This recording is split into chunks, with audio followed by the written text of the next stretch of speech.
You know, I saw this coming. I knew this was going to happen. Right when Cuckoo started letting them play their console during that one episode, I knew Ren was going to get addicted. I knew it was going to come bite them in the butt later on in the series. And here we are. Saw that coming a mile away. But just because you saw it coming doesn't mean it's not entertaining nonetheless. It's like watching a disaster happen. You knowing, seeing that disaster happen bit by bit. And you're like, guess you saw it coming? I did.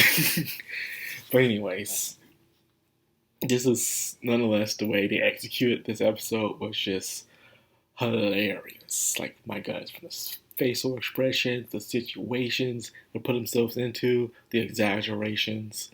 It was just nuts. Nuts, man. It shows what happens when someone who's a hard worker and barely have time for themselves decide to take a little break, pick up a hobby. And it happens a lot, believe it or not. I've seen other shows and skits. Like one YouTube series I used to watch called The Online Gamer about a dude who was a pretty normal, hardworking, ambitious guy until he picked up Call of Duty on Xbox. And then it all went down from there. He became a toxic, annoying, wisecracking pro gamer. And the series has been one of my favorites on YouTube ever since then. You could say Ren was about to go down that route, with for her friend from stopping her and showing her the key of balance.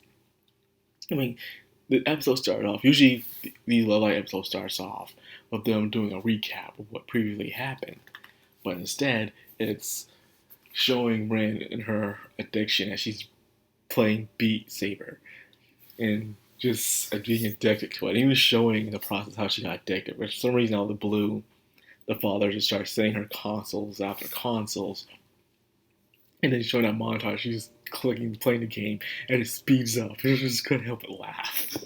And you see the tone of the atmosphere goes darker and darker, showing how much time has passed. And she's like, "Oh man, she's even trying to do some songs." You know, she's playing on her, she's playing her phone. She got that freaking space something, the one where I think it's a roller coaster console where you have the seat, the chair, and the chair moves around. You put the headphones on and you see the screen, so it's like you're playing inside a roller coaster, but virtually. That's pretty interesting.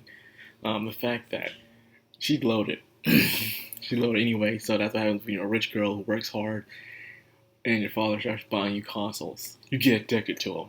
So she's a console collector, man. Her collection is probably bigger than Kenny Omega's, for crying out loud. Nonetheless, having May, but I guess May also has a more of an obsession in a way. She's obsessed with idols as well. She's a big fan of Leela as well. So because of that, someone who's control over their obsession and hobby compared to someone who isn't, because Ren just got into her hobby. So she's completely new to this addiction that she has and doesn't know when to stop.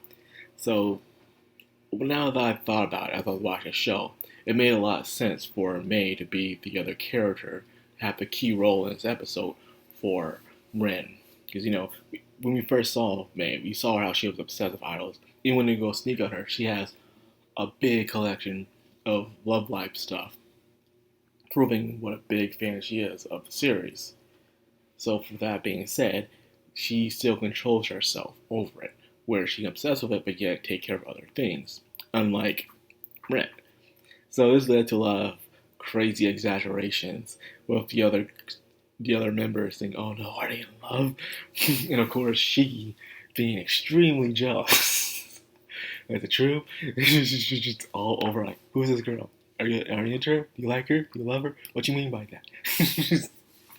She was just on her case until they showed her that that she's addicted to video games since she's trying to practice writing a song for Love Life, which is happening.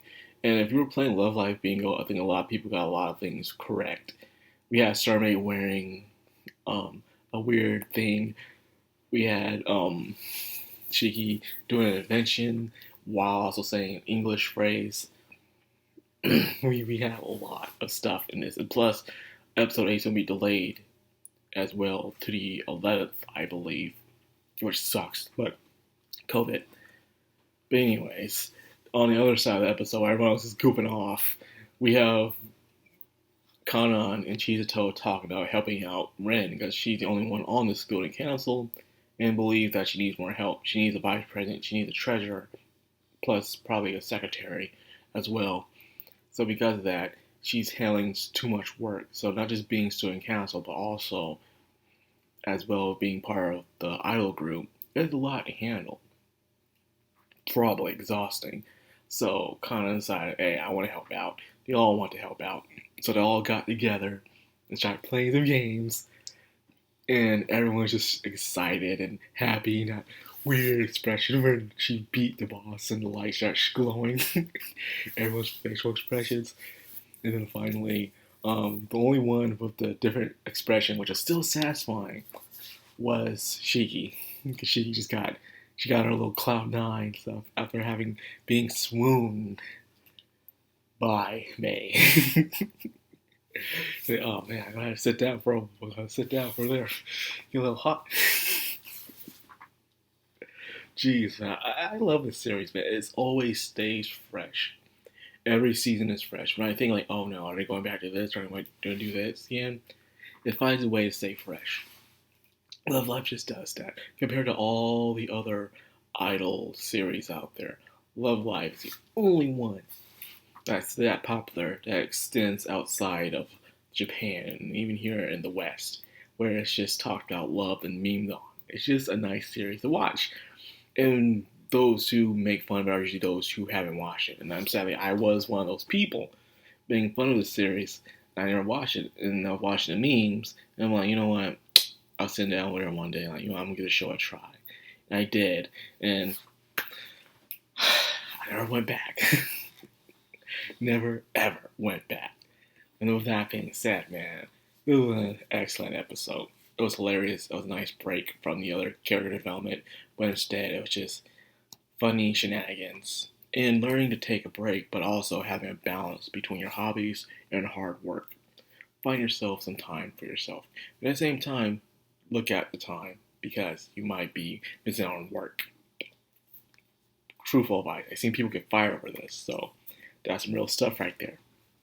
Well, that being said, as well in the episode, I hope you guys enjoyed it. If you did, like, comment, subscribe, and of course, hit that bell icon. This has been Madcrownxox on Madman, signing out.